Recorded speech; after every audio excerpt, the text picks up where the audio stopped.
Alright everyone, so this is a green screen from the company mountdog. That's right, mountdog. You mount the dog. Why would you call this company mountdog? Don't mount the dog. Ugh. Anyways, it comes with a carrying case, a bunch of spears, got like 2 tripods, weight bags, instructions, clips, another spear, and not only one, two, but 3 different types of screens. And I just want to mention, once you open one, you can't really get it back in the bag.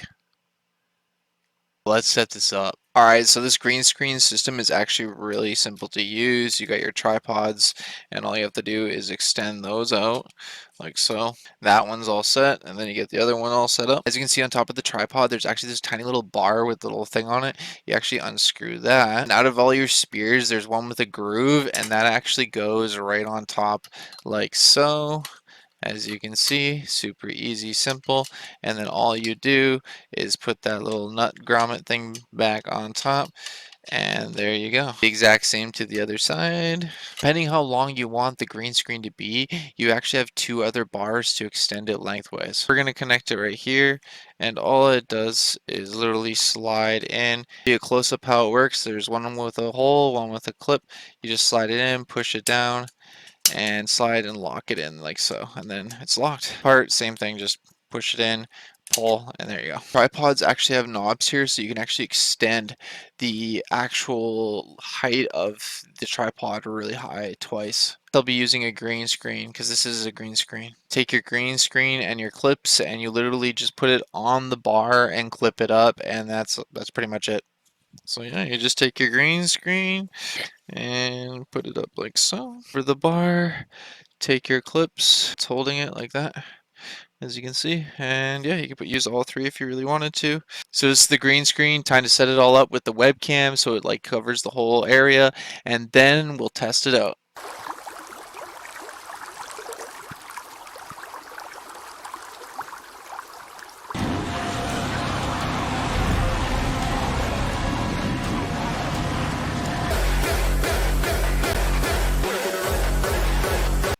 Testing out the green screen. Hopefully it actually looks pretty good and not all garbagey, but you never know until you finally edit it and upload it. So I realize now it's probably better to have a bunch of lights in front of you facing towards you to light up you and the green screen, so there's no shadows. As you can see in the green screen clips, some of them work, some of them didn't, depending on the shadows behind me. I'll show you quickly how to actually do a green screen with the video on the editor on Filmora. Okay, so it's really easy. You just film the video clip with the green screen, and then you post that onto Filmora. Then you take a clip that you want, like just download any video clip. Like I just downloaded a video clip of like an aquarium, and then you overlay that over top, and then all you do is click green screen here, and you have to click a certain part of the green screen. As you can see here, I clicked one, and then you can play around with it to try to make it go away depending on how bright it is, or how dark it is, and then there it is. That's what it looks like right there. So it's really simple and easy to do once you figure it out. And yeah, actually you just figured out how to do the OBS green screen too, which is super simple to do too. So if you want me to teach you how to do that, let me know in the comments below, and I'll do a video on that too. So there you have it. That's the green screen setup and test. Please like this video, comment down below, and click that subscribe button for more. Thanks for watching, everyone. Stay safe. God bless you all. Take care, and peace out.